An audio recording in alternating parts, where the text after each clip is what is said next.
This is Jordan Henderson, and you're watching Team Kop-ish. See, now you're tuning in. It's the main free back again. Ripping LFC till the end, so go on, tell a friend. If they rockin' red, they're a 10 champions. We the best, we come again. Kopish clean up in every region. Elevation in every season. Couch up and all the fast match up and real rap. And drifty go on, tell them this is that. This is that. This is Kopish. This is Kopish. Reppin' Liverpool till the end, champions, we the best, come again. This is that. This is Kop-ish. This is Kopish. The main free back up in your screen, real ones know this the place to be. This is Kop-ish.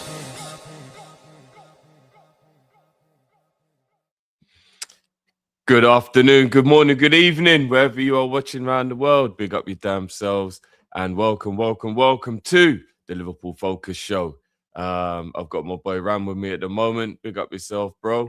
We should have one or two others joining us and filtering in as the show goes on, guys. But we're going to get the show started. Before we get into the real crux of it, though, just a word from our sponsors. Are you fed up of spending over £100 just for a football jersey? Well, so am I. So why not check out okjersey.com? Right, people, you can pay £15. That's right, £15 and grab yourself a Liverpool jersey. 15, not 50, 15. All you have to do to get a further 8% off as well is use the promo code Kopish, Kopish, people. Check out OK Jersey right now. And look, Valentine's Day is around the corner. Ladies, if you want to get in your man's good books, some football shirts is a good way of doing that. Gents, maybe you even want to get your wifey one. Check out okjersey.com. Check it out now. And there we have it, people. It is round the corner. Valentine's Day is round the corner. So if you want to get in your man or your ladies' good books, get over there right now and get it done. Ram, good afternoon, my bro. Drift. How you doing, bro? I'm actually, you know what? I want to start off. I'm actually quite happy. I'm happy for once. One of these Thursday afternoon preview shows, they're great, man. It's literally soon. It's been tough the last couple of weeks, but now a good win against Sunderland. I'm happy, man. I'm happy.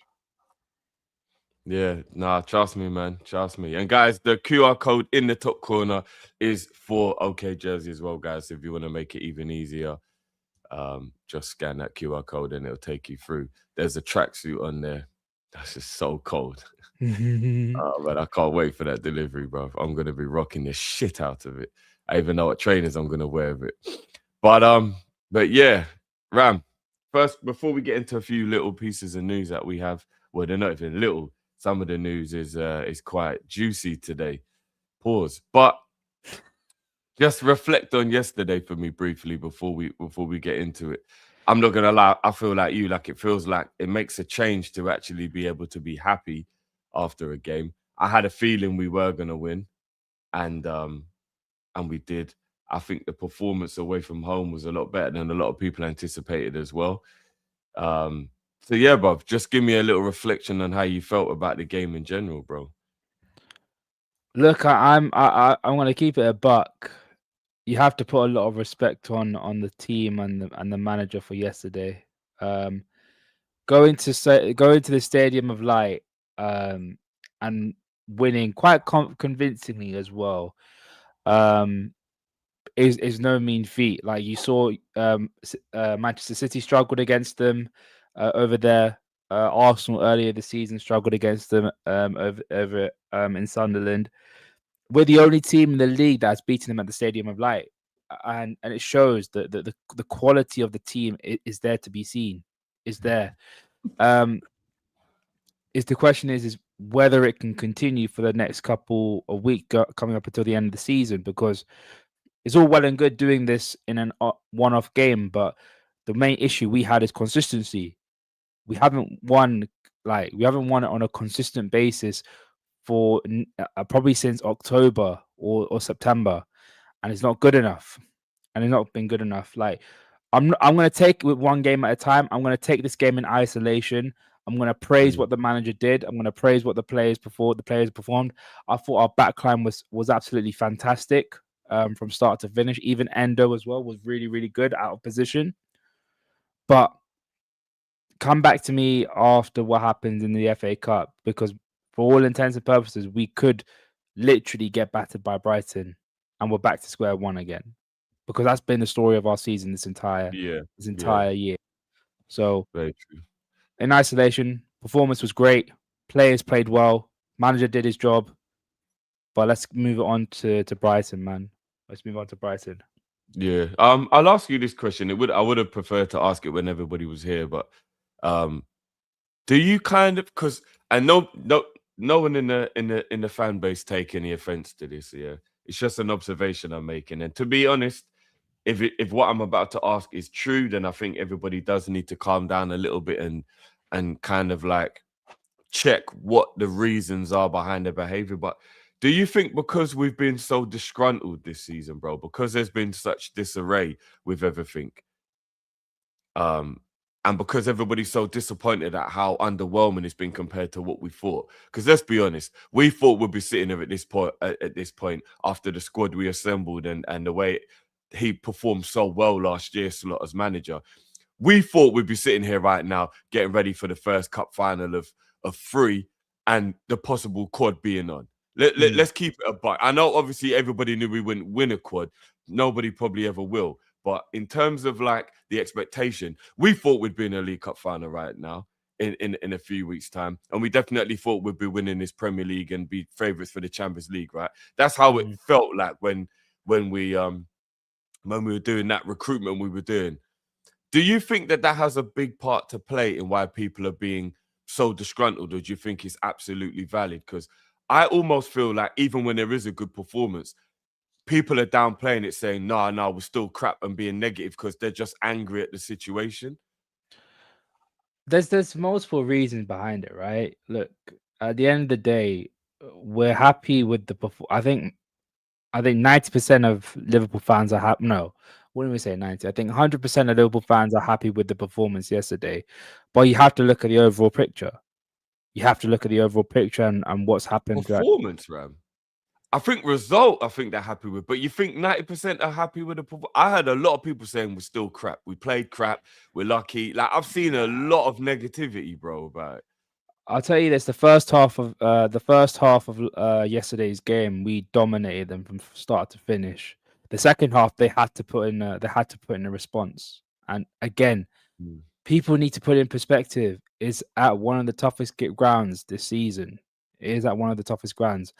Am I saying is an incredible performance? No, I'm taking it. The fact that we've been poor recently, the fact that it's against a very, very tough opposition. And I guarantee you, many people were saying, "Nah, we're not going to win this game." Guarantee you, majority of people were going to say we're going to win this game. But you have to put everything into perspective. If I had that performance against like a Wolves, then it would be a little bit like, no, we can't have that kind of performance against the Wolves. But it's against a Sunderland team that is very, very pervious at home and rarely lose. Well, they haven't lost at home this season. So I'm going to take that into context and be like, that was a very good performance. Like the back four were incredible. What was it? Incredible. They were very, very good yesterday. Robertson was great. Virgil and Ibu were putting a throwback performance to last season. Endo at right back was great. Ali dealt with a lot of situations that he had to deal with. And he didn't have to deal with much, which says a lot about how good the defense was. But again, if we're talking about the entire situation, my stance still hasn't changed. I still think the manager's taking us as far as he can go. But if you take it on yesterday's performance, you can put both things aside and give credit to the manager, and still think the manager's not good enough. I mean, people unfortunately we live in this world where when you give credit to a manager, people automatically think that you're siding with him. No, this like the football discord is a lot more nuanced than that. Like, we can't be doing this. We can't be having these kind of conversations. Like, it is what it is, man. It is what it is. Yeah. No, I agree. I've seen it all the time, bro. I can't say anything positive about Liverpool now without people saying, "Oh, you're just defending the manager just because you still want him here." Like what? So what am I supposed to do? Just go around being long in the face every day and not have anything positive to say? Just because, you know what I mean? Like you said, you can give credit, but still believe it's time for him to move on. Do you know what I'm saying? Like, and I think it's very disingenuous to not give credit where credit is due, regardless of how you feel about a situation. Do you get what I mean? I agree with you. I was quite surprised at halftime yesterday that people were kind of like disappointed with the first half. Yeah, I wanted Liverpool to be winning. I want Liverpool to be winning from the moment we kick off. If it was up to me, we score from kickoff. Do you know what I mean? And then we'd just be winning the game from the beginning of the match. But I felt like it was an impressive first half, considering how good they normally are at home as well. Do you know what I mean? We limited them to one shot in that game drift in that first half. One shot in your own home. Like, again, perspective has to be given, man. It is what it is. I think at the end of the day, when people say like this, we're meant to beat Sunderland at the Stadium of Light, they're a newly promoted team.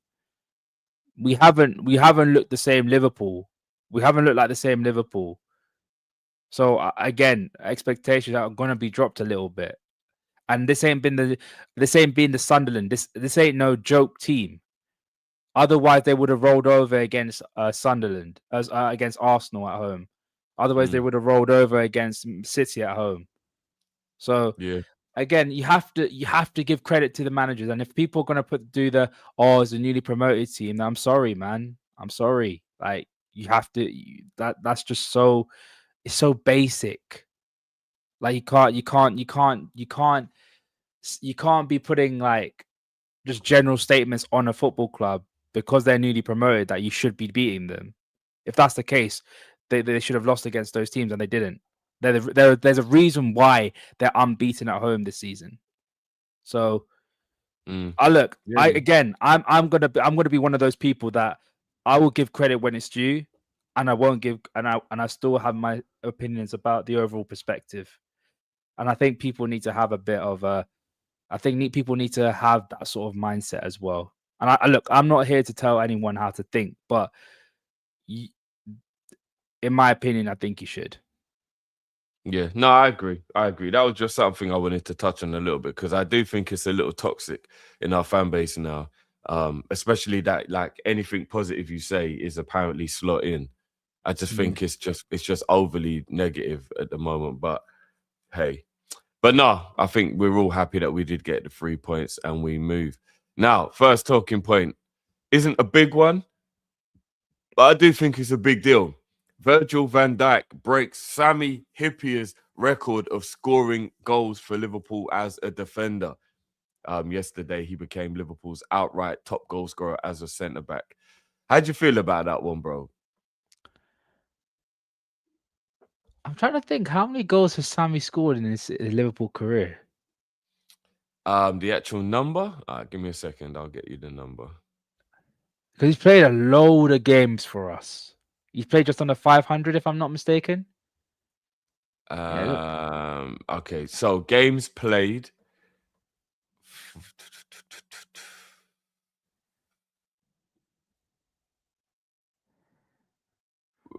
464 for Sammy. Wow. Yeah, like about 450, just over 450 games. And then I think Virgil's played about 300. Virgil's currently on 355. 350 games. Like, it's so is like I rate Sami Hyypiä very highly. I think he's one of those players that was ahead of his time because of his ball playing ability, his overall reading of the game. However, the one thing that he lacked, which Virgil has, and you can see it, is the aggression and the physicality. Like you could hear I've heard like Alan Shearer speak about Hyypiä being like he's a great centre back, like tackling everything, he's top notch. But you could get past, not like get past him. You can roll him over. You could bully him at times. You can't do that with Virgil, man. You can't do that with Virgil. So, yeah. So I'm not surprised, but yeah, Sammy doesn't get the praise that he deserves, in my opinion. Yeah, that's true. But yeah, I mean, it was crazy as well, is that Virgil is only 3 goals away from equaling Hippier in terms of goals overall as well. So that's crazy. he's just overtaken him in the Premier League, and now he's only got 3 more goals, and then he would have equaled Sam Hippier's goals in all competitions.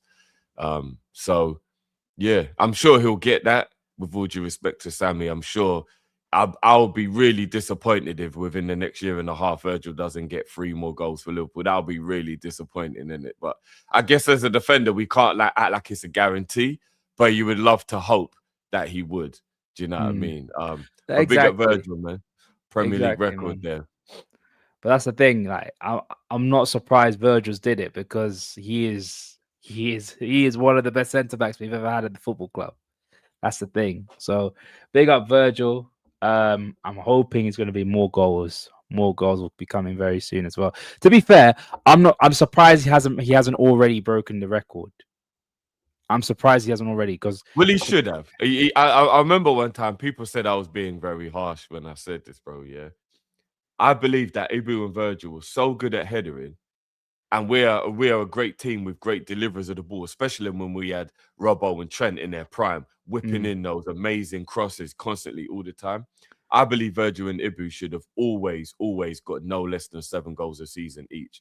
Yeah. I know that seems very harsh because they're centre backs, but I believe they're both so good in the air, especially Virgil.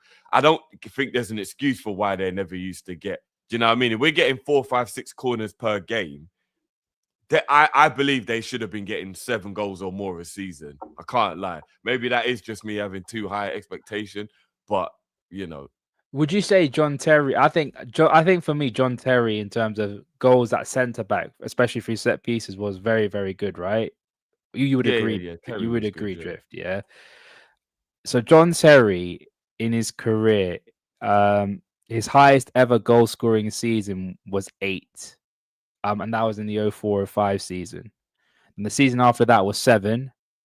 Then after that was 1, then 1, then 3, 3, 4, 7, 6, 2, and 8.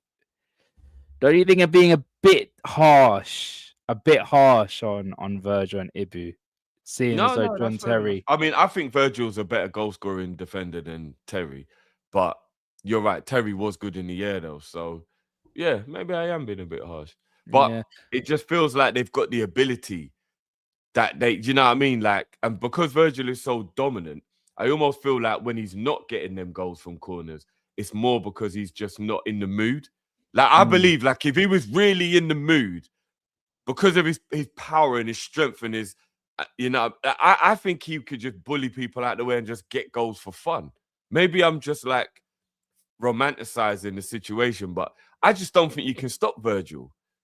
Do you know what I mean? Like, if he sees the ball and he makes a beeline for that ball and he's on it, I don't know who gets in his way. Like, I just don't. And it shows whenever he does get the goals. Do you know what I mean? How good he is in the air. But yeah, maybe that's just me being a little bit harsh on him. But yeah, I'm happy for him, man. I'm happy for him. Absolutely, man. Moving on then. This is a big one now, bruv. This is a big one. Ibu. Now, there have been a few sources this morning and whatnot talking about the contract situation with Ibrahim Konate. Now, first of all, what I want to say is this man has been exceptional under the circumstances as well. Exceptional after his return from his father's death, which again, RIP to his dad and Godspeed to his family. It doesn't go away just because you've put them in the ground, or you know what I mean. Like, a lot of people are like, get the funeral out the way and then you can move on, and that ain't how it works. that ain't how it works. Do you know what I'm saying? Like, but he's been absolutely exemplary since he came back. Yesterday, another mammoth performance, brilliant, marshalling, doing his thing, barely put a foot wrong. And now some of the talk, bro, I've even heard people go as far as to say the reason we didn't go ham for Gehi is because they have positive signs on Ibu. Now, I don't know if that's just PR because you know what we're like, and I think deep down Liverpool know they're kind of messed up not getting Gehi, especially watching him putting in these performances at Man City now. I know there's a part of them thinking, we dropped the ball a bit there, didn't we? Yes, you did. Yeah. Yes, you did. You should have got it fucking done. And it winds me up every day round when I'm watching Semenyo and Gehi play for City now. And I'm like, they should both be Liverpool players. Like, it's winding me up badly, bro. Like, I'm really struggling. Like, you know what I'm doing? I'm doing my best to think there's a higher power, and in May, I'll understand it. That's the only thing that's stopping me from crashing out about Liverpool letting that club get both of the players I wanted. But back to Ibu. So the talk is that there are some positive signs going on behind the scenes with regard to whether or not we will get him. Strong links with Real Madrid and Paris Saint-Germain still be the only two teams that he will apparently leave Liverpool for. And that's down to his personal preference, not even just who's interested. Apparently, he wouldn't want to go anywhere else other than those two teams. I want to give you a quote from Virgil, coming by way of James Pearce, that says, Ibu is an important figure on the pitch. Off the pitch, he is one of our leaders. He's outstanding and, in my eyes, a world-class centre-back. I can do only so much. It's in the club's hands together with his agent and himself. That is a quote directly from our captain, Mr. Virgil, who obviously plays alongside him and is one of his best friends in the squad. How do you feel hearing those quotes, and what do you think about the situation? I just want a solution as soon as possible. Like we all know the quality of Ibu Konate, right? We all know that he's a quality centre back. He was definitely one of the best performing centre backs of last season. It's hard to comprehend that the club has allowed this on several occasions for our players to be running down their contracts. Like, it shouldn't be like that. It should be like Ibu's on like a 3 year, has still 3 years left on his contract at this point. And remember, when we first bought him, he was thought to be the future of Liverpool as well. He'll be one of the mainstays at Liverpool when he's at his peak. When Virgil ends up retiring, he will take on the mantle, and somebody else will also cover in for Virgil as well. Yeah. Do I think he stays? Again, I'm not entirely sure. Do I want him to stay? 100%. I would love Ibu to stay. But the real question is whether the club value him, and it's the same thing with the likes of Luis Diaz, the same thing with the likes of Harvey Elliott. If the club value him at a certain way, and with a certain price range in terms of their salary, then they'll keep him. But if they think they can do better elsewhere, then they're going to take the risk. And I don't think the risk is worth it at the minute. The market right now for specifically centre backs on that right hand side it's not good. To be fair, the market for centre backs in general is very, very bad. So poor.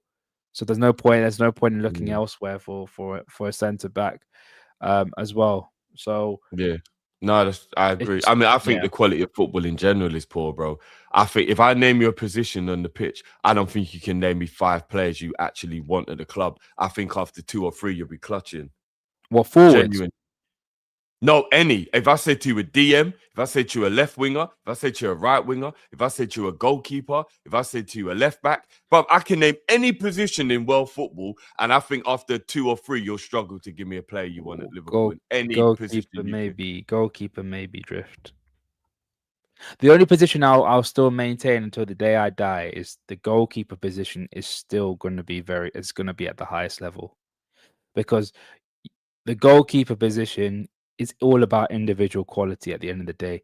You could be great passing out from the back, but at the end of the day, the fundamental of being a goalkeeper is to have exceptional positioning, exceptional agility, and exceptional saving ability as well.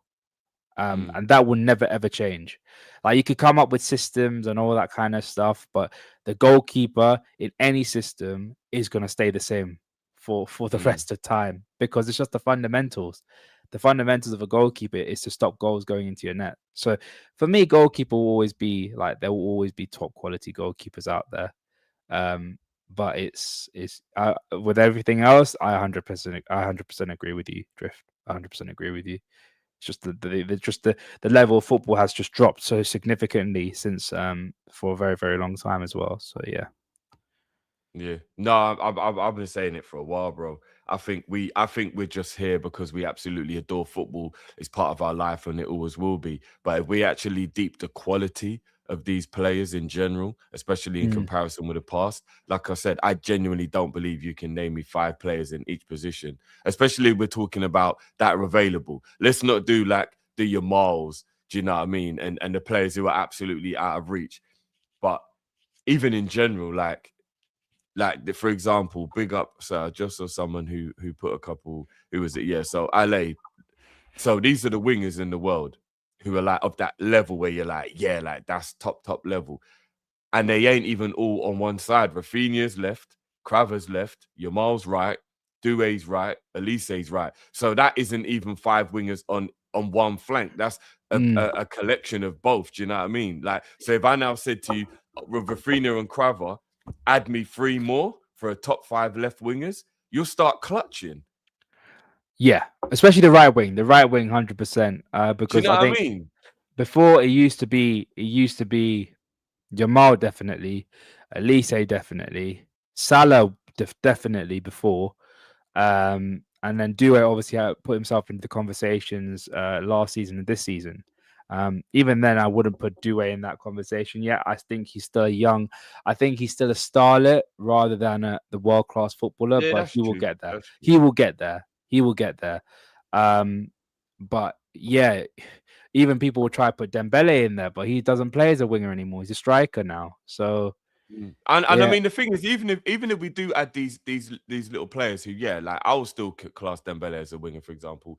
Like a lot of these players are, I mean, coincidentally, Bayern Munich, Barcelona, and PSG are the 3 teams who they play for, and they're the other good teams in Europe. And then so outside of that, which makes them unrealistic because we wouldn't be able to sign them anyway. Yeah. It's just, yeah, I don't know, man. I just think the market is so poor. But yeah, so to your point as well, I think that has to be playing in the role of why Liverpool need to be a lot more serious about this Ibu situation, bro. Because as you said, apart from Schlotterbeck, I don't actually think there's a defender in the world that's even on the level we could go and get. Like, it ain't just about replacing the player. It's about the level not dropping. And apart from Schlotterbeck, who can you actually think out there that would be like of the level? Because I'm also still 50-50 on Bastoni, whether he actually could play It's in a back also 4 and leave Italy. Is the risk worth it though? That's the thing, Drift. And like even No, like it's and not. even when you talk about Schlotterbeck, right? He could come in and have another ACL. Like he's just come back from an ACL. Like everyone knows I was one of the first advocates for Schlotterbeck. One of the very, very first to ever talk about Schlotterbeck. But there's always going to be a risk with him because of the fact that he just come back from an ACL. He's still performing very, very well for a Borussia Dortmund side that's, in my opinion, a bit middle of the pack. Is not the best Dortmund side I've seen. Is quite a poor Dortmund side for that I've seen for quite a while. There's always going to be a risk, and for me, losing Ibu and getting in another centre back is the risk ain't worth it, man. The risk is not worth it at all. No, it's really not. Let me give you another quote from the captain on the whole situation. We are friends and we speak about everything. It's a process and let's see what comes out of it. We saw that with my situation last year. It is never easy and we can't just say, get it done. Obviously, I want him to stay. How do you feel after hearing those quotes?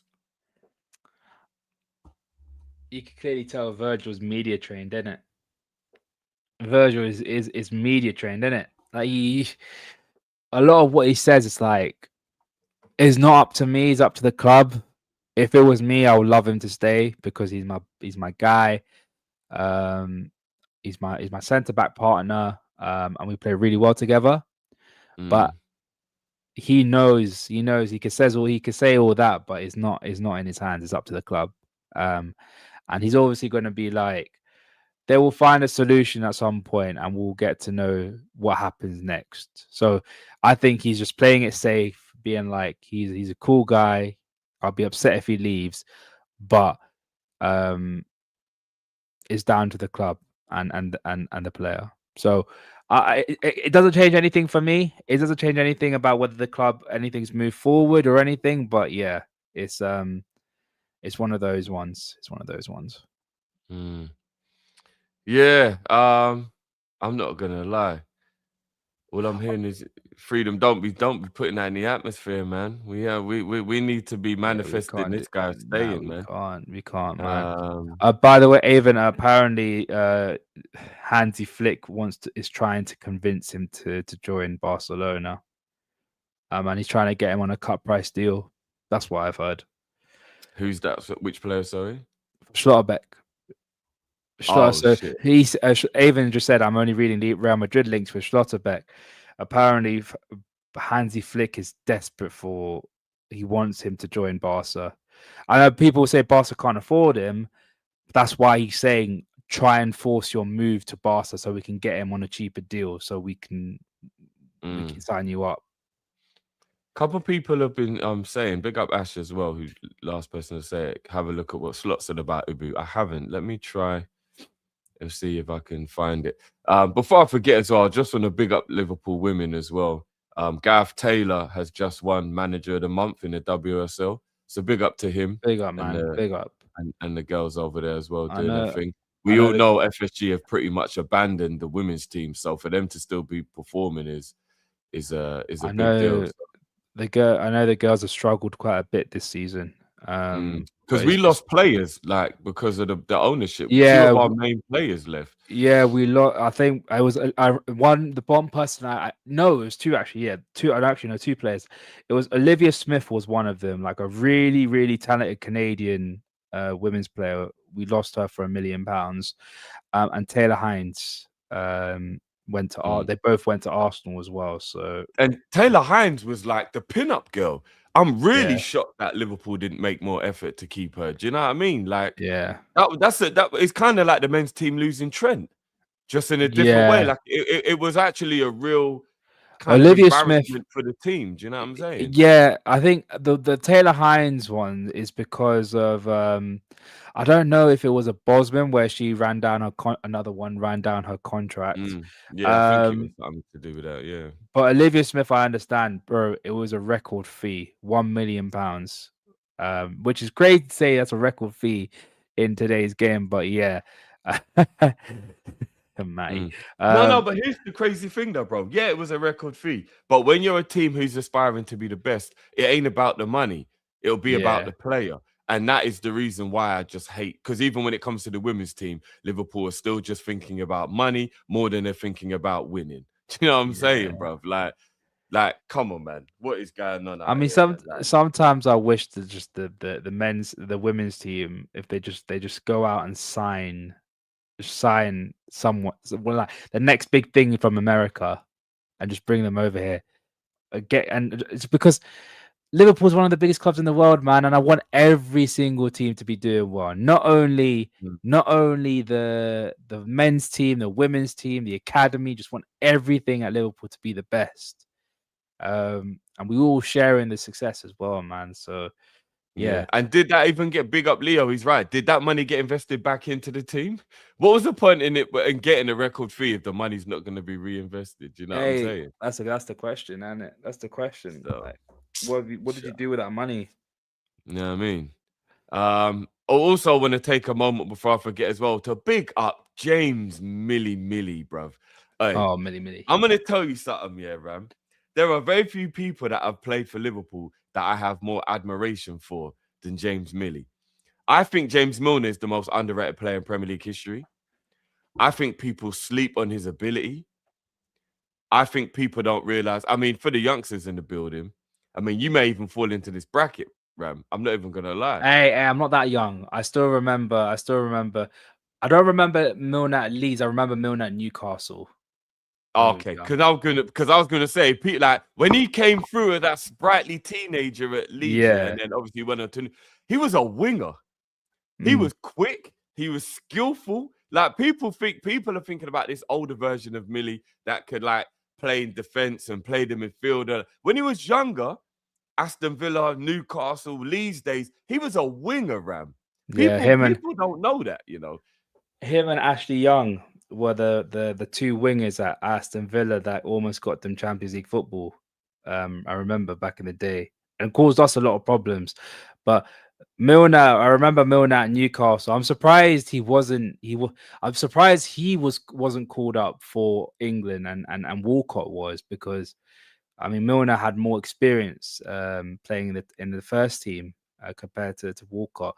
But yeah, man, Milner is he's a vet. He is the definition of professionalism. And bro, you can't be, was it 38, 39 years old and not be a bad 40, player. bro. Is he 40? Has he turned 40? He's 40, nah, he bro. can't be 40. They were talking about it yesterday, bro. He's 40. My god, he's 40. He just turned 40. Bloody hell. Have you seen how good of a shape he's in, bro? Yeah, bro. You would actually think Milner was still like 33. 35, 34. I thought he was like mid to early 30s, bro. 40. And he's still playing. Again, Modric was another one who's still playing at the highest level, and he's 42. Is there another? Hold on, is Modric 42? He's definitely older than Millie, bro. He's definitely older than Millie. He's 40. He's 40. He's 40. He's 40. He's 40. Yeah, I was gonna say. He's turning 41 this season, which is crazy. Still, it's crazy. But that's the thing. Like, people appreciate because I think at some point someone called him boring. Like, he was a boring footballer to watch. I think it was a manager that disrespected him and saying that he's like that kind of level. But the longevity that the guy has to be commended. Was it three-time Premier League winner, Champions League winner? He's won the whole lot. Yeah, apart from an international trophy, he's won everything. Gotta give the guy his credit, bro. Gotta give him the credit. Well, arguably Liverpool's best ever free signing. Definitely up there between him and Joel Matip, although I'll say Joel Matip is for me the best. But yeah, I won't be mad. He's the greatest ever. He's the greatest ever free signing in Premier League history. Drift. He's definitely up there. Yeah, that's the saying. Like, you have to give the guy his flowers, man. And yeah, that's the thing, man. Big up Millie, and an important part of that Liverpool team. Let's not forget. And very, very important part to that Liverpool team, man. Yeah, 100%. I mean, I'm not going to lie. I kind of miss him not being around while we're having these hard times, because I think he's one of the professionals that would have kept the spirit up a bit more, kind of thing. Do you know what I mean? Nah, Drifty, I know what you're really going to say. Yeah, there'll be a couple man that'll be holding some serious slaps, Ruba, in this team. Yeah, bro, I'm not going to lie, bro. Couple man need to be boxed in the face, bro. I'm not even gonna lie. Yeah, I guarantee you this season, certain players will be getting slapped. And I think if you've watched anything about Millie from behind the scenes, especially, like, he was like I think people underestimate keeping the standards high, and like that you couldn't even be late to training when he was about. Like, I don't know if you know the story of, like, he was in charge of fines for players, but Klopp actually let him make his own rules. So he actually was the one that could, like, be like, I don't care, like, it's not on time, I need you 10 minutes early. If you're not 10 minutes early, then you're late. Like, he had that level, you know what I mean? And he'd go around and he'd collect the fine, bro. If people weren't there, he weren't having it. Like, he would go around and he would collect the fines. I was like the debt collector, you know, the strong men that would be like, yo, run me the money now. Run me my money now. Yeah. Man was pay the barber fee, bro. Shark, bro. Man, brother, you know, the loan shark kicks in the door, bro, and come for them. But there ain't no, like, I'll pay you next week, bro. It's like, nah, you better have that money right now. Bro, he's like, yo, you forgot to pay the fee for the barber, bro. He's like, yeah, oh shit, yeah. Yeah, run me the money now. Run me the money. Yeah, Yeah, man. you know what I Big mean? up, You've been big up. running up that bar tab for a while now, but it's time to cash in now. Do you know what I'm saying? No Yeah. more drinks. Like, where's the money? Give me the money. Do you know what I'm saying? Like, yeah, man, Millie, man. I'm not gonna Yeah. lie. Like, And like, and the lactate test king. The man was the oldest in the squad. Every time first day back, he would win. Beat yeah, challenge. Man was on smoke. Like, you can't talk to Millie, man. Like I said, for me personally, I think he's the most underrated player in Premier League history. I don't think he gets anywhere near the credit that he should get.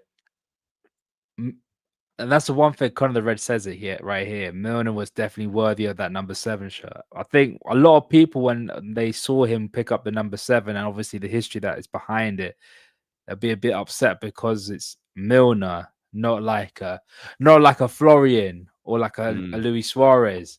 But boy, he made that shirt worthy, bro. He thoroughly deserved that number 7 shirt, and he made No, it he did. something. So big up to him, man. Big up to him. Yeah, man. He's a legend for sure, man. Legend for sure. And I hope he can keep on playing for another year or two if he's still got it in him. Because what I've heard a lot of the older players say, it isn't even just about whether like Father Time catches up with you and you lose like ability in ways, like especially like with your pace and things like that. A lot of footballers have said because of all the years of grueling training or whatever, it becomes hard to get out of bed. Yeah, Like, do you know what I mean? Like they say, when you wake up in the morning, your body is just telling you, what are you doing? Can you allow it? Do you know what I mean? Aches and pains, painkillers just to get through the day, those kind of things. So when you do look at some of these people that are still kicking ball now, like your Modric, your Cristiano Ronaldo, your Milners, I'm not going to lie, you got to give credit from a physical point of view that them man aren't at that point. Because if there's 34-year-olds in the game that are like, yeah, I can't get out of bed anymore, I'm done here. To be 40 and be getting out of bed and going and training every week and whatever. And the crazy thing is, I'm not even doing this to give Milner more prop because he's the player I like the most out of all of them. But Italy, for an example, and especially in Saudi, no disrespect, I know the intensity ain't shit compared to the Premier League. Milner's doing this in the Prem, Ram. yeah, He's getting up and still going training and playing in the Prem, bro. And I know he ain't playing as often as those guys. Like, if I'm not mistaken, they pretty much play week in, week out in terms of from the beginning. Milner's an off the bench guy now, but still Premier League level intensity. And at 40, he's still taking part. That's incredible. exactly, man. Exactly. And I said it before. He is the benchmark for a top young level player being like, this is how you should maintain your body. This is how you maintain professionalism. I don't do any of the stupidness, man. So big up to Millie, bro. Big up Millie, man. And I like you said, Drift, hope he stays for another 2 to 3 seasons at max. Yeah. And then hope he goes into coaching and joins this new breed. Maybe coaching ain't for him, but apparently Klopp really wanted him to stay and be a part of Liverpool's coaching staff. Yeah. So I could definitely see him as a coach. Definitely see him as a coach. Not as a manager, but as a coach, like a technical coach or anything like that, or just general assistant manager, a bit like Heitinger. Big up Gene with this, put it perfectly. It is not for the money. He does it for the love. And it's so true. And I think when you do it for that reason, you probably can go a little bit longer than the guys who are only in it for the money. Do you know what I mean? There's only so long money will motivate you. There comes a point where you have to enjoy what you're doing. Do you know what I mean? Or the money don't mean nothing. So I agree with that. Exactly. 100%. Exactly, man. Right. I want to bring you a little piece of footage, and because it's on Twitter, I'm hoping that it won't come on. I'm hope this can be counted as fair use more so than anything else. But I just want to bring you a little piece of footage, and I just want to talk about it quickly because I just think this is what certain people don't understand about dedication. Wataru. Now, he went down with what we could all tell was a very awkward fall and could have been, at the time, stretcher worthy. Unfortunately, in the end, he did need the stretcher. But I just want to play you a sequence if you haven't seen it. And this is after the injury, after. I remember, physios never came on either. He actually picked himself up before the time allotted, because if you're down for a certain period of time, then the physio has to automatically come on. He got up quicker than the allotted time for the referee signaling so he didn't even get physio before this moment. Now watch this sequence, bro. This is him here. Goes up for a header. Goes down, feeling the pain, gets back up, tries to make a challenge. Still on his feet, still moving. And then eventually the ball went out of play and he went down. Bro, I'm not going to lie to you, yeah? He could have made the injury worse, which will be considered stupid, right? Yeah. But when you talk about putting the team first, when you talk about professionalism, remember, this is on top of the fact, yeah, that he just comes in and he seamlessly fits into the team after weeks in the wilderness. I think a lot of people keep forgetting, and especially people who've never played football, without being disrespectful, at any kind of competitive level. Football isn't a switch, you just turn on and off. You can't just get into a match and just be good because you're a good footballer. There is rhythm, there is form, there is momentum. When they're saying ring rust, where they're like, are you going to be able, you haven't been in the ring for half. Training does not replicate that feeling and the intensity of a real game. So you can train all you want, but when that game day happens, if you haven't been in the mode, in the rhythm, you aren't up to speed with everyone else. For him to always come into this team, Ram, yeah, after weeks out of the team and never really ever put a foot wrong, I think people are sleeping on just how professional and how good it is to be able to do that.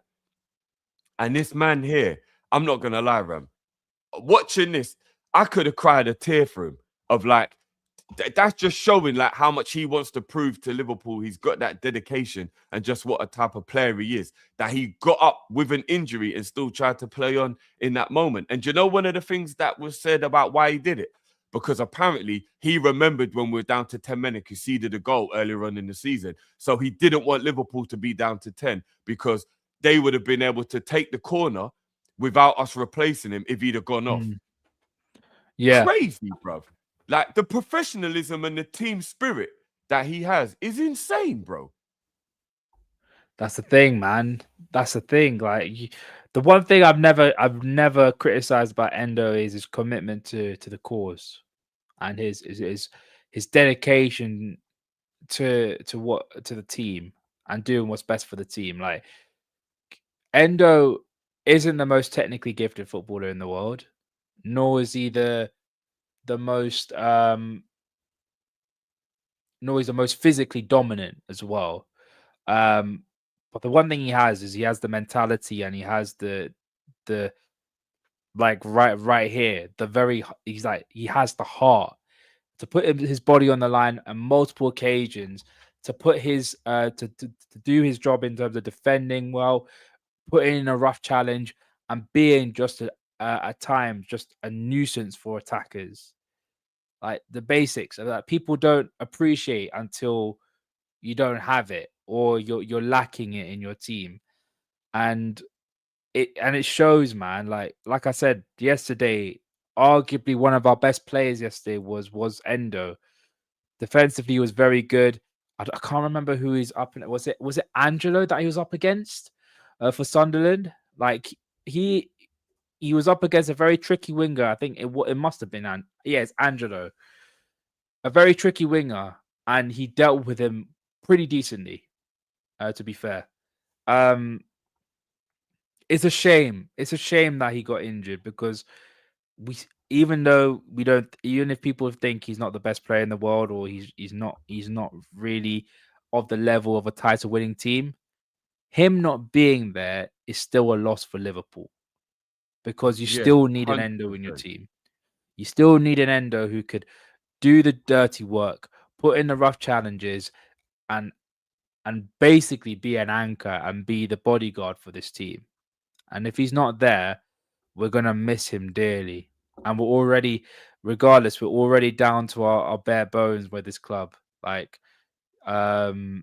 it's gonna be a big struggle, a big struggle, because now our fourth choice and right back is now injured now.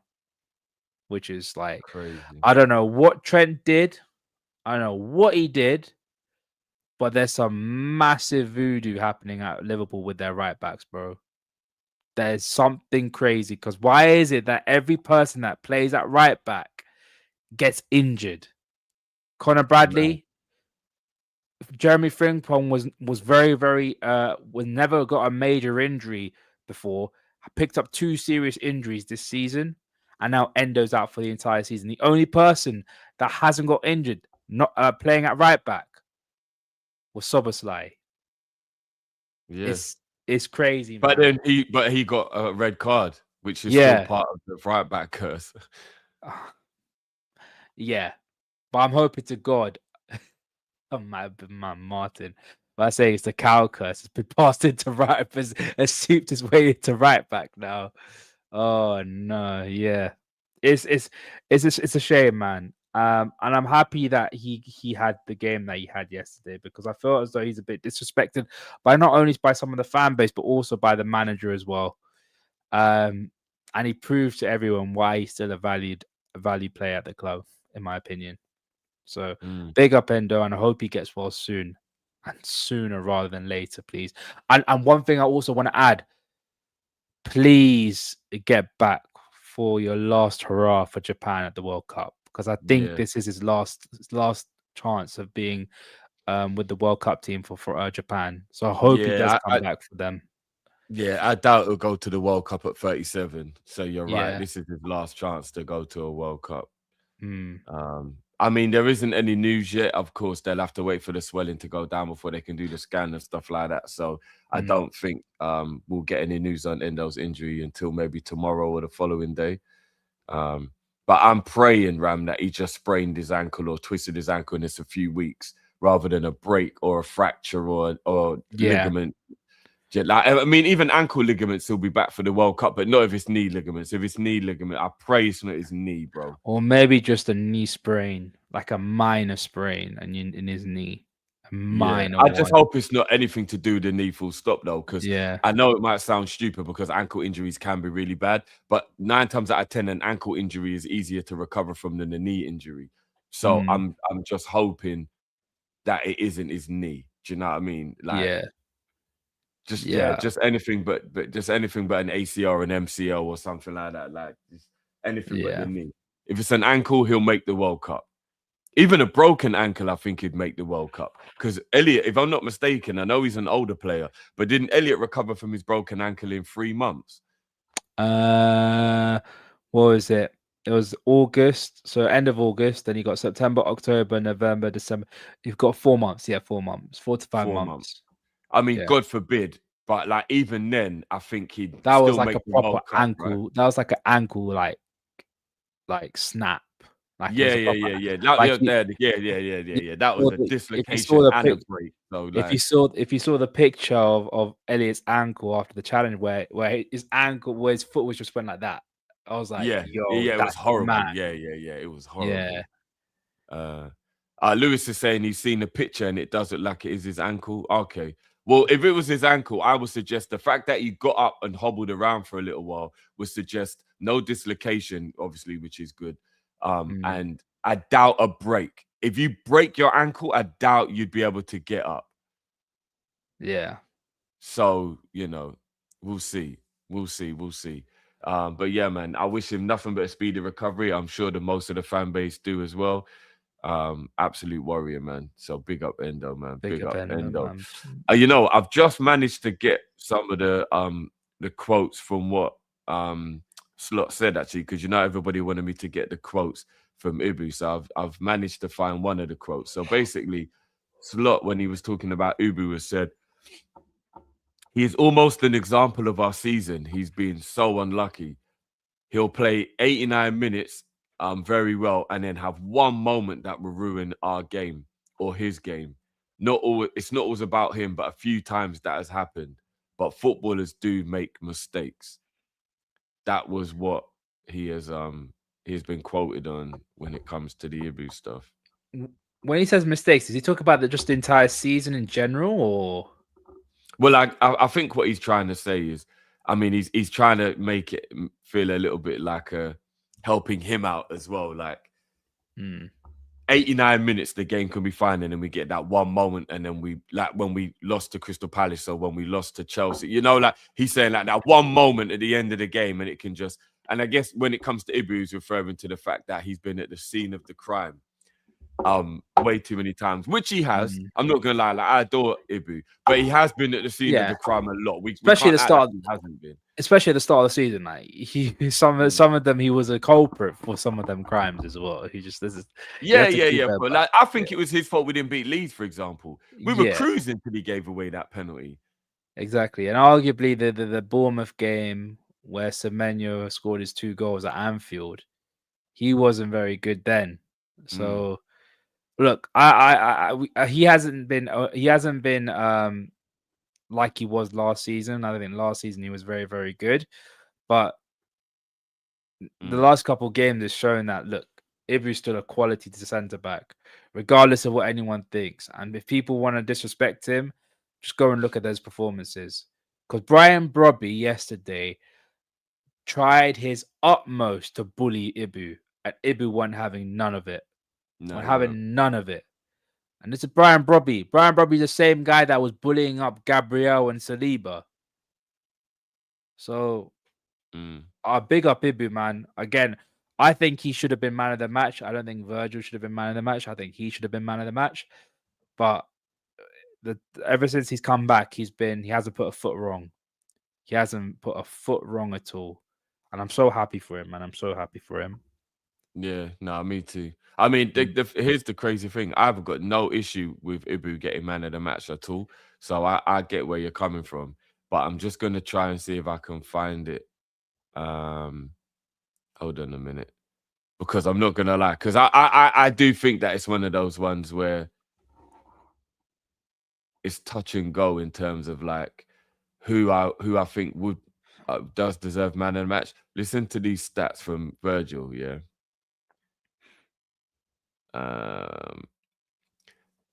He scored a goal. He won 9 duels, highest in the match. 13 clearances, highest in the match, and 13 progressive passes into the final third completed. Virgil had a monstrous game yesterday as well. He was, but I think the reason, I think when he was asked to do a lot, he did a lot. But I think Ibu had a lot more to deal with, if that makes sense. I think when the ball was around, Virgil dealt with it. But the fact that you could tell Brobby was targeting Ibu the entire game. He felt he could get more change out of him. And he wasn't having it. And I feel like I'll give that a lot of credit. I'll give a lot more credit to that than Ibu. So than dealing with actual play. But that don't mean that Virgil wasn't bad. Like that don't mean that Virgil was bad. Sorry, Virgil was still amazing. Like both of them. Like I said, the back line, the back four, including Robbo as well, were very, very good yesterday. So again, I use the saying, you're like comparing a dog shit with horse shit. You're not comparing those two. You're like comparing Wagyu beef with caviar, mate. Like it's just different. It's just the upper echelons, man. You know, or foie gras, as if anyone's bougie like that. So yeah, big up both of them, man. I don't eat them thing there, bro. No, I've never had those things. I've never had. I would never be able to eat caviar without thinking these are frogs' babies. Like I would never be able to do it, bro. Like just no. Just weird. It feels weird, man. It'd be like eating snails and stuff like that. Just not for me. No. But the more. I'm just saying, Drift. I know there's a couple of people that were on the stream the other day. Yeah, if we go into stuff about food, we'll get moved back into the coffee conversation, if you know what I mean. So I'd rather we don't do that. No, Leah, here we go, drifting with the food talk. No, we won't digress. Nah. I'm not gonna go. Fish eggs, Drifties, not frog eggs. Oh, was it fish eggs? Fish eggs, yeah. Why did I think it was tadpoles? Why did I think caviar was tadpoles? I don't know. Yeah, no, thanks for the correction, Freedom. Big up. Fish eggs, frog eggs. I just can't imagine eating. Like, I can't do it. I can't do it, man. I Yeah. can't do it. If somebody paid you, would you try Poussey coffee?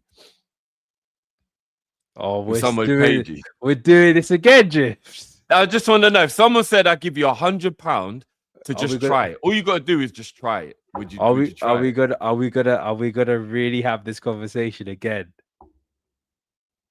No, we don't have to. Look, when I heard Poussey coffee, I was like, no way, we're not doing this again. No, straight up, no. Like in the great words of Drifty, I am not having anything that came from a cat's colon, bro. Yeah, it's crazy. It's Yeah. actually crazy. Hell Crazy. no.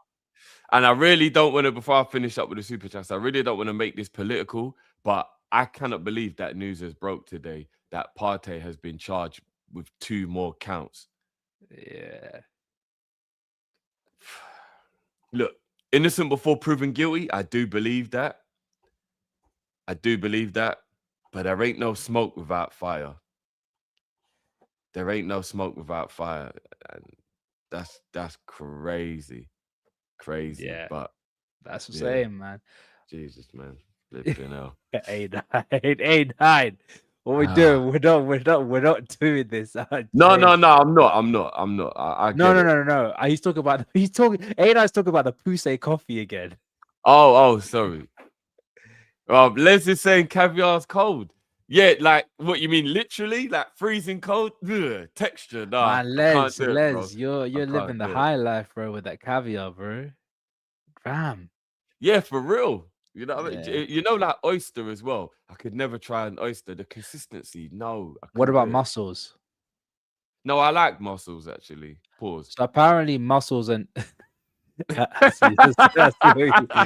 see what you mean. Now mussels and oysters are meant to be quite similar.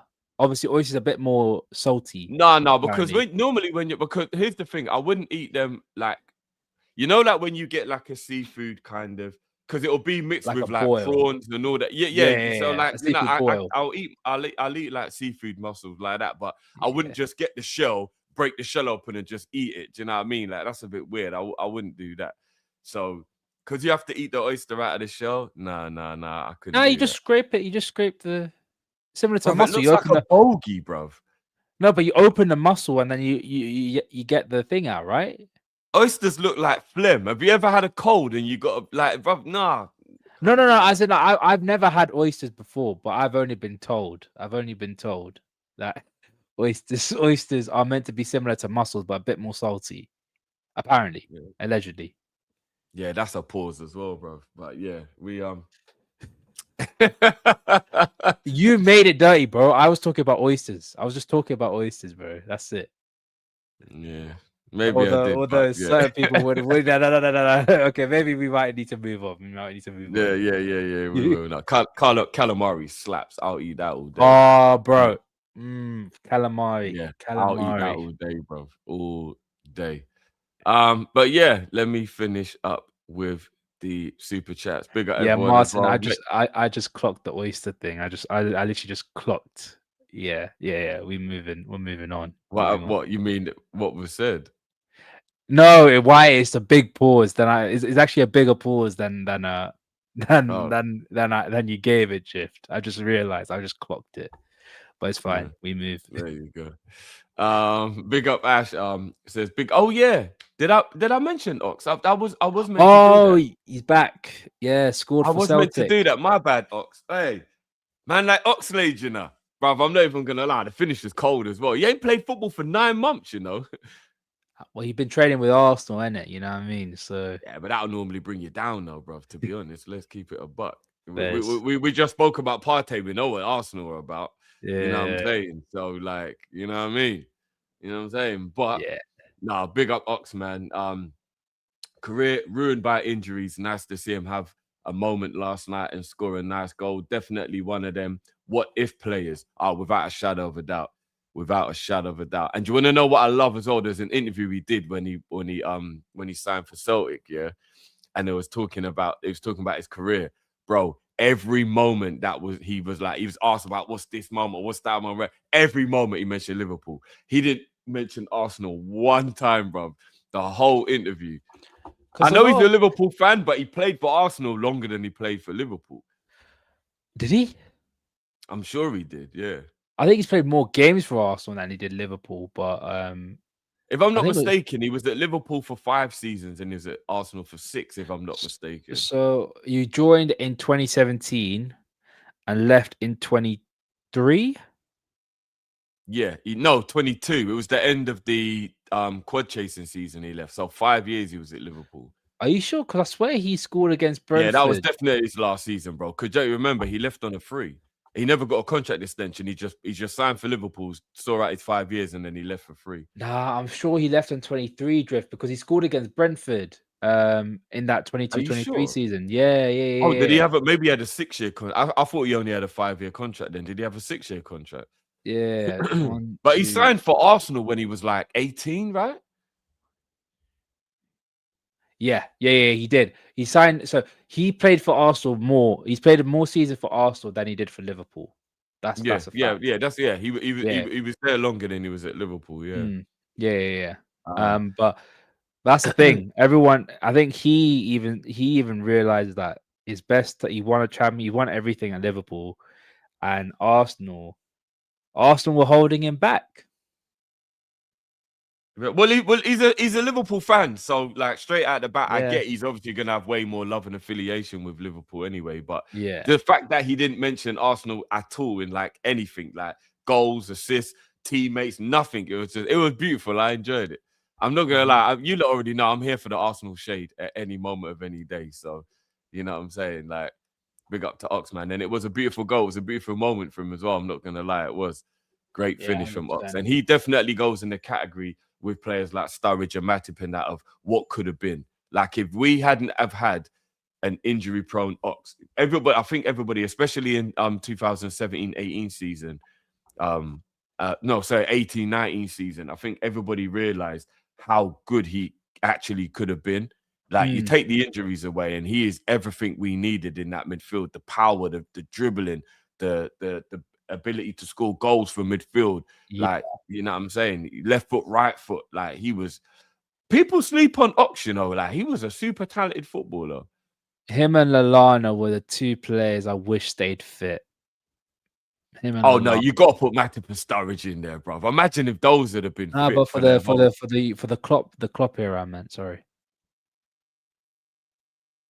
I mean, I'd probably say Sturridge and Thingy for the Klopp era as well, to be honest with you, but the reason why I don't count Sturridge and Matip, because I actually have something to look on, being like, okay, there's an they played more of an integral role. So to speak. Yeah, I get it. With Lallana, Matip definitely played a lot of importance. With Lallana and what's it called? Thiago, don't get me started.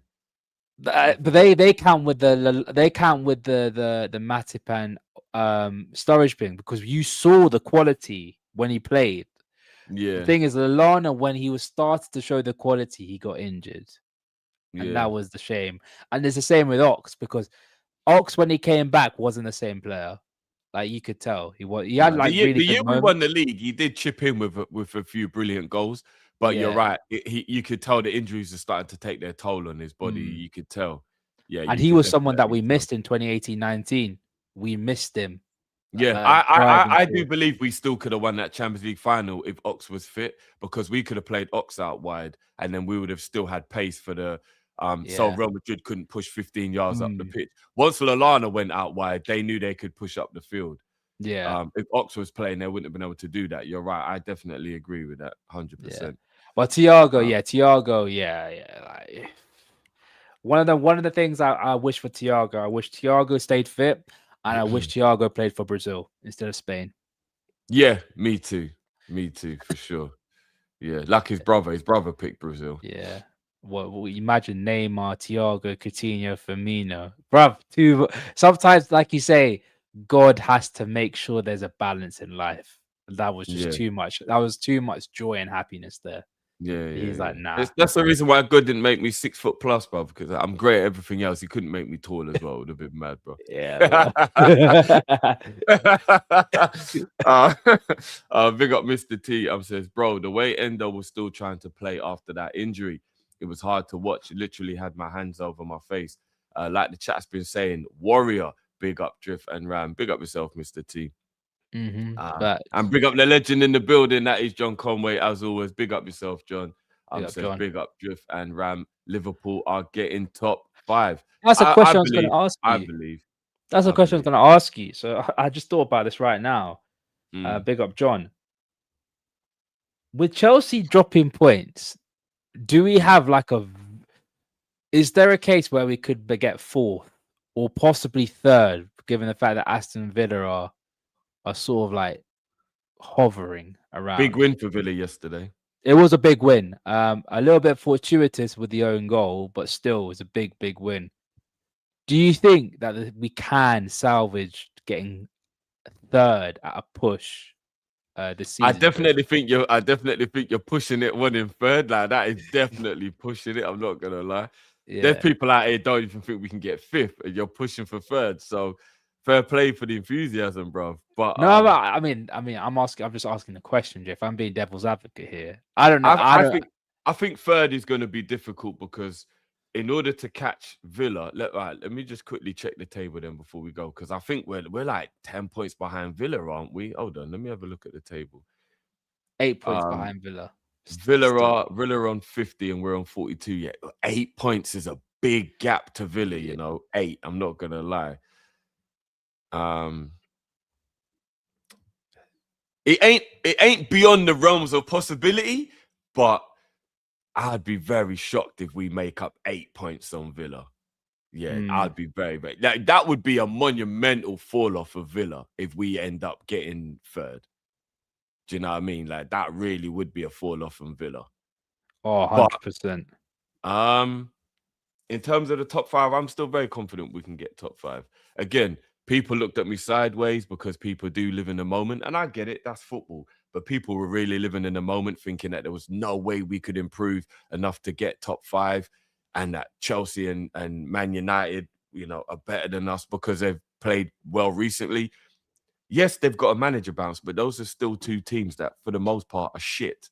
Yeah, and like I'm not getting carried away with. That's I didn't want. I wasn't letting Carrick and Rafinha like all of a sudden like start treating them men like Conte and fucking Mourinho have just gone to those 2 teams and they've just got the know-how. And do you know what I mean? Like them 2 managers might be better than what maybe people felt of them before they went to the clubs, because I know before they even managed the game, everyone thought it was the worst mistake both teams had ever made. So they're definitely better managers than what people were giving them credit for then. But then everyone almost went too far the other way when they saw them start winning. It was like, oh shit, no, they've got them playing. It's like, yeah, no, but don't act like they can't lose games. And you know what? From a personal point of view, I'm not one of them people who really likes to always say, I told you so, or anything like that. I'm not really like that. But I did get a little bit of satisfaction out of that week, at that midweek, where like both teams dropped points, and it was like, guys, this is why I said let's calm down, acting like these teams are just going to run away. It's the way they lost as well, Drift. That's the big thing. The fact that Chelsea were 2-0 up and they came back and drew 2-2, and the fact that United should have lost that game and were lucky to get a point. Lucky. Brilliant finish from Sesko. Brilliant. It was a great finish. A great finish. But one moment of magic would save their blushes from a defeat, and they would have deserved that defeat. West Ham were definitely the better team. You know what I mean? So for me personally, I still have faith that we can get that top 5. But yeah, we'll have to see. We have to try and get some kind of momentum as well. And the crazy thing is, the teams we've got in the next few games, even though they're games we should be winning, unfortunately, they're also the teams in the relegation battle who are starting to find a bit of form. So it isn't as easy as just looking at where they are in the table. It's like, damn, these teams are fighting for their life now. This is a point of the season where they start scrambling for points because they realize time is running out. Do you know what I mean? So, yeah, I'm definitely a little bit concerned in terms of our consistency, but, you know, we'll just have to see. We're like, oh, yeah, new team bounce for Forest. Why did they have to go and get rid of Dash just before we play them? Flipping hell, man. Yeah. You know, when you're just like, come on, man, can you not just keep me in the job for one more game? Come on, 2 more games. They got Fenerbahce away as well. Well, yeah, they do. Yeah, that's true. But Sean Dyche, we got a pretty poor record against Sean Dyche, bro. It wasn't gonna be easy, but No, I think we do well against Dash's teams, don't we?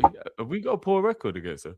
Usually, well, under Klopp, it wasn't the greatest. Like I remember, obviously, barring 18, 19, and 1920, we kind of struggled a bit against them. But yeah, we haven't got the best record against Sean Dyche. He definitely plays the type of football that Slot doesn't like playing against. So yeah, that's the thing. You know what I mean? That's the thing. So we'll just have to wait and see.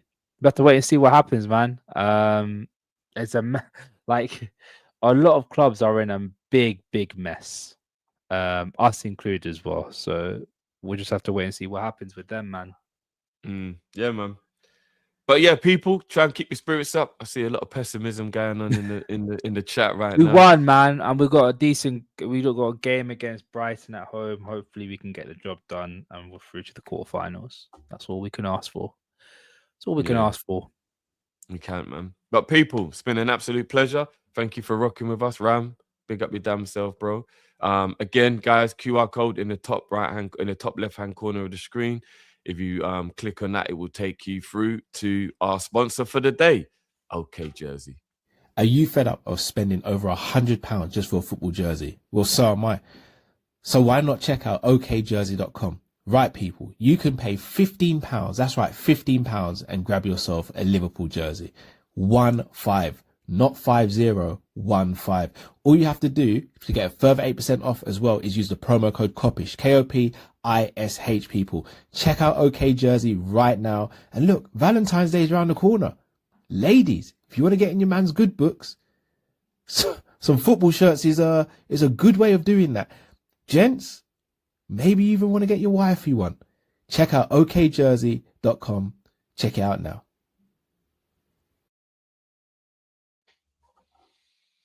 So there you have it, people. Big up. And we will be back tonight, possibly, for a preview. If not tonight, it will be tomorrow, but we do have a packed day tomorrow, so I'm not sure if we're going to be able to squeeze a preview in tomorrow, so it may be tonight. So you know what you best do, guys? If you haven't already, put that notification on so you know when we're going live, and we will be back for the preview for the weekend's game, which again, as we've just been discussing, is a big part of Liverpool's weekend, man. We have to go through to the next round of the FA Cup, so we have to make sure we are on our P's and Q's. But yeah, people, appreciate you. Big up your damn selves. Love as always, Ram, as well. Big up yourself, my bro. And guys, don't forget, we will be back for our gaming session as well on Friday, me and Ram. So make sure you are subscribed to both Drifted TV and the Ram Stand. And you know what, bro? Big up couple people online. I'm not going to say their name just in case they don't want me saying their name in public. But a couple people have been hitting me up and giving me some good advice on like things to do. Like, for example, do you know why he caught me in the locker? Why? Because my blood. Remember, I was bleeding out. Oh, he can see your blood. Yeah. Followed the blood trail. I didn't even see little things that I didn't even know, bruv, like that. Yeah. Because I was vexed when he caught me, bruv. You know what I'm saying? Now, what's the point in there being a hiding thing if you can't even, you know what I mean? But yeah, he followed the blood, bro. So yeah. And if you lot don't know what we're talking about, you should be checking out the gaming session every Friday, guys. So you know what I mean? Plus, we might be able to fit some of them zombies in as well, bro. Hey, if it's a zombies thing, we're gonna be gaming for like 8 hours, you know, but it might not be a good idea if we find the zombies, bro. Because so we're gonna be from 12 a.m. to 8 a.m. Yeah, it's gonna be a mad. Remember, I told you, bro. I used to play, like, for anyone who knows zombies, yeah, we used to minimum get to like round 30 minimum whenever we used to play zombies. And I'm not gonna lie, around 30 onwards, game of zombies is a good 4 or 5 hours. Good 4 or 5 hours. For me, it was when I played on my own. I think the longest I lasted was an hour. An hour on my own. An hour on a solo game's a long time, though. An hour on a solo. So if saying that Drifty is going up to around 30, it's gonna be a long one. And if Matt is on it as well, it's gonna be even longer. And if and if Jay's on it, bro. Yeah, it could get techie. I'm just saying, whenever we're Friday night, we're doing the stream. Tomorrow, I mean, Saturday off will be Saturday afternoon, and we'll already be doing the watch along for one of the FA Cup games, man. Do you know what I'm saying? Yeah. The zombies is gonna bleed into the match. you can't pause it because it's online as well. The only thing you can do is Yeah. get a crawler and just get somebody to keep him occupied while everyone goes and does it. Yeah, you're not bearing this, bro. Are you, man? I need to go toilet, man. Get a crawler. Oh, who killed the fucking crawler, man? I need to go toilet, bro. Like, bearing that, bro. Yeah. It's crazy, bro. And if you ever came back from the toilet and you were dead, I didn't keep an eye on me. Someone's getting slapped. Someone's getting slapped. Oh, bro, it's crazy, bro. Oh, Crazy. bro. And especially when you tell someone, oh, you just keep an eye on my body, yeah, in case I die. But yeah. Oh shit. VDR saying you know what? I haven't played 6 or 7. You can pause online. Oh shit, okay. And Fair dude. it'll probably I be didn't Black know. Ops. If the most likely one, it'll be Black Ops 4 Zombies. Black Ops 4 Yeah. Zombie. Well, it will definitely be 1 to 4. It won't be past 4. It'll be 1 to 4. We're gonna do a nostalgia session. We're not gonna do the more up to date ones. It'll be more of a nostalgia thing. But we'll finalize something tomorrow, people. But it will happen. It's every Friday as well. Every Friday is happening. Hold on, Sean. Are you saying Bumba as in you're shocked that I was getting to like level 30, or are you saying Bumba as in something's happened? Something's in the world happened. of That's football? how I'm thinking. Hold on. And Sean. What was it? Who is it? What's going on? I know people say Sean Dyche is sacked, which I've heard about. No, but that happened during the night. Yeah, that's like 1 a.m. that happened. What's happened? Oh my day. Does Eddie Alvarez still fight? No. Does he? Bloody hell. What is that? What do you get that? Hey, Sean, you can't leave us. You can't leave us like that, bro. You need to tell us what's going. Martin's asking what game will be. We'll finalize it tomorrow. It's either gonna be Dead by Daylight or Phasmophobia or something else. Oh, Sean was saying he's shocked at how far. Okay. Oh man, big up, man. Big up, Sean. But no, people, it's been a pleasure. Big up you down. Oh, he beat up Mike Perry in bare knuckle. Yeah, okay, fair dude. I remember when Alvarez was a G, and then Connor took his soul, man. Yeah. But yeah, people, smash the like button. Big up your damn selves, and we will catch you on the flip side. Until next time, people, we're out of here. Peace.